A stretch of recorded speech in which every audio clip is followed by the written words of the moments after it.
Friends, రాష్ట్రమంతా shock. DGP స్థాయి అధికారి సస్పెండ్. అసలు ఏం జరిగింది, ఏంటి వివరాలు తెలుసుకుందాం.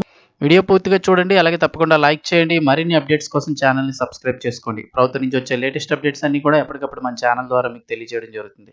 అలాగే వీడియోని ఒక లైక్ చేస్తే మరింత మందికి సమాచారం చేరుతుంది. వివరాల్లోకి వెళ్ళిపోదాం. డీజీపీ స్థాయి అధికారి రాసలీలల వీడియో వైరల్ కావడంతో కర్ణాటక రాష్ట్ర వ్యాప్తంగా ఇప్పుడు ఇది సంచలనంగా మారింది. ప్రభుత్వ కార్యాలయంలోనే ఆయన కొందరు మహిళలతో అసభ్యంగా ప్రవర్తించిన వీడియోలు సామాజిక మాధ్యమాల్లో వైరల్ కావడంతో ప్రభుత్వం కఠిన చర్యలు తీసుకుంది. రామచంద్రరావు ప్రవర్తన నిబంధనలను తీవ్రంగా ఉల్లంఘించారని నిర్ధారిస్తూ రామచంద్రరావును సస్పెండ్ చేస్తూ కర్ణాటక ప్రభుత్వం తక్షణ ఉత్తర్వులు జారీ చేసింది.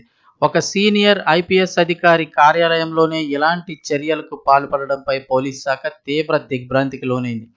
ఈ ఘటనపై కర్ణాటక ముఖ్యమంత్రి సిద్ధరామయ్య సమగ్ర నివేదిక కోరగా హోంమంత్రి పరమేశ్వర్ తీవ్ర ఆగ్రహం వ్యక్తం చేశారు. నిబంధనలకు విరుద్ధంగా ప్రవర్తించే వారిని సహించేది లేదని స్పష్టం చేస్తూ సస్పెన్షన్ వేటు వేశారు. అయితే ఈ ఆరోపణలపై రామచంద్రరావు స్పందిస్తూ ఇదంతా తనపై జరిగిన కుట్ర అని పేర్కొన్నారు.